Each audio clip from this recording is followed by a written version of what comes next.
Are you ready to learn how you can make the perfect iced V60 this summer? Then welcome to this simple coffee educational video where I'm going to be teaching you the exact steps that you need to take to make the perfect iced V60 like a professional barista, with some tips that will help you fix some of the most common challenges that I see very many of you face when making your iced V60. Because what I'm teaching you is what I've learned for the past 9 years of working as a barista and making thousands of iced V60 to my customers. This is going to be more of a complete guide about the iced V60 from start until the end. You will know what type of coffee beans will work well for your iced V60, what's the brew ratio that you need to use, how much ice that you need to add into your V60. And if it's your first time hearing about the V60 and you don't know what I'm talking about, here's a brief introduction. The V60 is this dripper. It's a cone shaped. This is a Helio ceramic 2-cup V60 dripper that I'm going to be using to make the V60 iced coffee. So basically, I'm brewing my hot coffee on top of ice, which is going to rapidly cool down that coffee, helping me come up with the iced V60. The iced V60 might look similar to the cold brew, but the taste is going to be totally different. The cold brew, you're soaking your coffee grinds in water for a much longer period of time. It's going to end up with the more concentrated coffee flavors. And for the iced V60, since we are rapidly cooling down the coffee, we are going to end up with more vibrant coffee flavors and aromatics. It's also going to highlight the acidity in the coffee, making it more flavorful and refreshing for the summer. And this is what is making the iced V60 very famous and trending nowadays, with very many people falling in love with it. This is the most selling iced brewed coffee in the coffee shop that I work, with very many people ordering for the iced V60 during this summer. But one interesting part, this iced V60 sometimes is also called the Japanese iced coffee, or you can call it the flash brew, because we are rapidly cooling down the hot coffee to make our iced coffee. Because I believe that you want to know how you can make the best iced coffee using your V60 like a professional barista. And we're going to start with the most important coffee equipments or coffee tools that you need for your V60. A very important tool that is going to ensure that we have the consistent taste and follow our recipe is using a weighing scale. We are going to be measuring each and everything that we are going to be using: the coffee beans, the amount of water, and even the ice. Next on the list, we're going to be grinding our coffee beans fresh. This is why it's a must to have a good coffee grinder. If you want to have the optimum coffee flavors for your V60, you need to grind your coffee beans fresh each and every time you're going to brew your coffee. With me here, I have this bad boy, which is the Giamori GU33, a small compact coffee grinder designed for your home coffee station. All the coffee tools I'm going to be using in this video, I have them in the description below with Amazon affiliate links. If you buy anything using those links, it's an amazing way of supporting this channel. And the next thing that I have on the list is a gooseneck kettle. It's very important. It has this long neck, which helps you to have more control when you're pouring into your coffee, not over agitating your coffee grinds, which will end up extracting the unpleasant coffee flavors. And also, it's having a temperature control. So we need to set our temperature on 92 degrees since I'm using a medium roasted coffee beans. Then you're going to need good water. Water is very key because 80% of the coffee that we're going to have in our final cup is going to be water. So I would recommend for you to use filtered water for your iced V60. The ice you're going to be using for your V60 should have the same filtered water as the one you're going to be using whenever you're brewing your iced V60.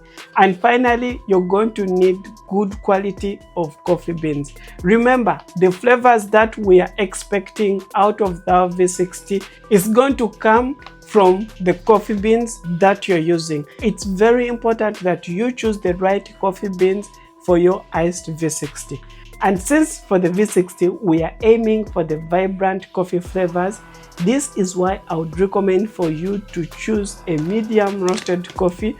Probably a more fruity coffee would be ideal for your iced V60 because it will be able to give you that amazing taste.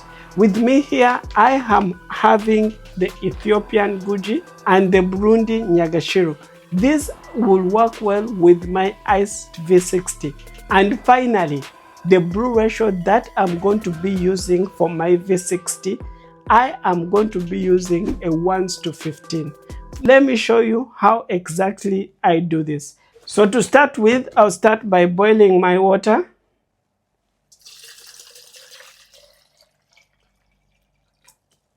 I'll boil it on 92 degrees Celsius. So as my water is boiling, I'll get my V60 on top of a server, or you can use any vessel below. And now I'll get my paper filter, which I'll fold on one end, open it up, throw it into my dripper. I have this amazing coffee tool that I use to hold down my paper filter while I pre-wet it. So I'll be pouring the hot water to pre-wet the paper filter. Why this is important is that it helps you to remove the paper taste, but also to stick the paper filter on the side of your wall so that when you're pouring your water, it's going to go evenly through your coffee grinds. After doing this, then I'll be measuring my 20 grams of coffee.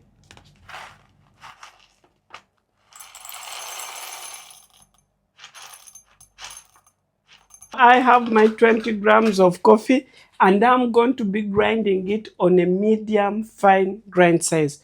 Using this Giamori GU33, the coffee grinder that I'm using for this video, I'll be setting it up on grind size 45, which is on the medium fine grind size, slightly finer than the hot V60. I'll be grinding my coffee.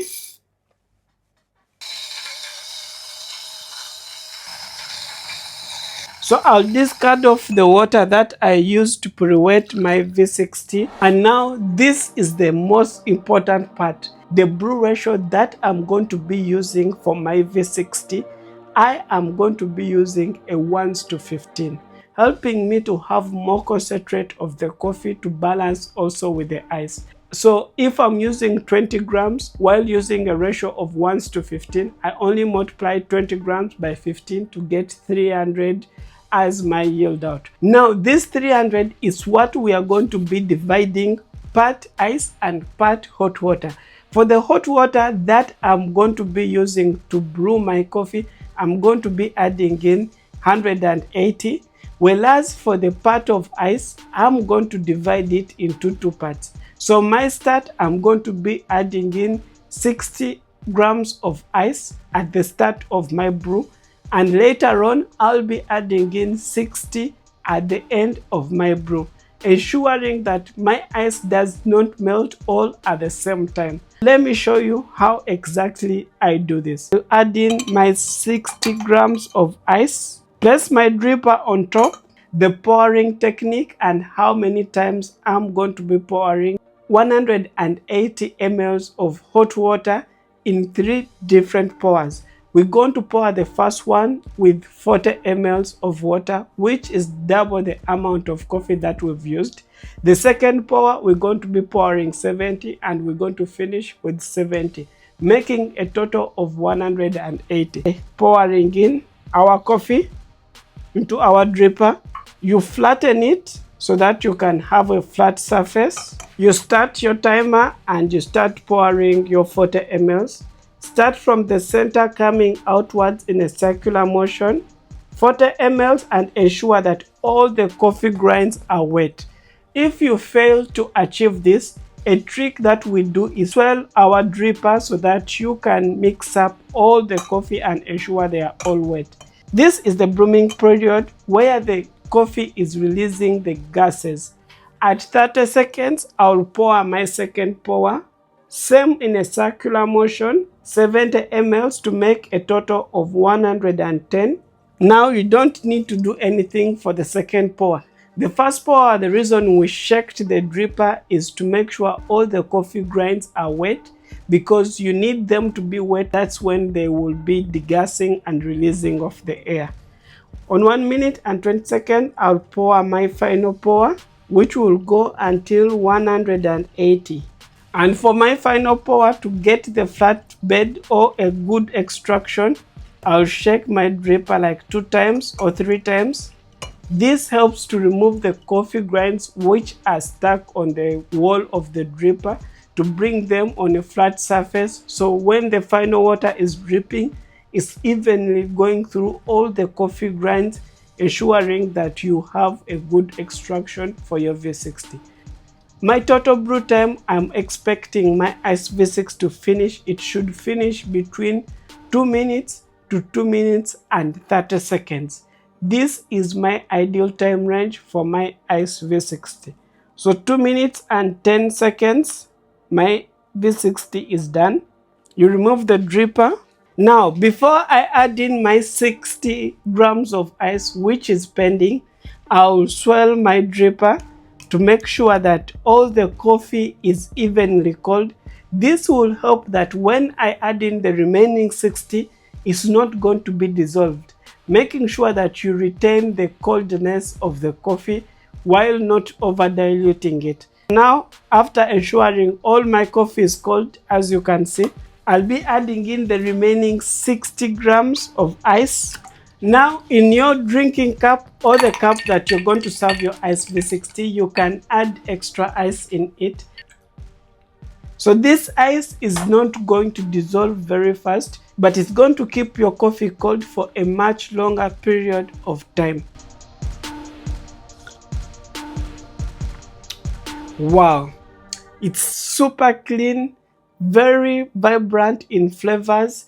This is a perfect iced coffee that you can make if you follow these same exact steps and the tips I've shared in this video. But this doesn't end here. Sometimes you might end up not having this same well-balanced iced coffee.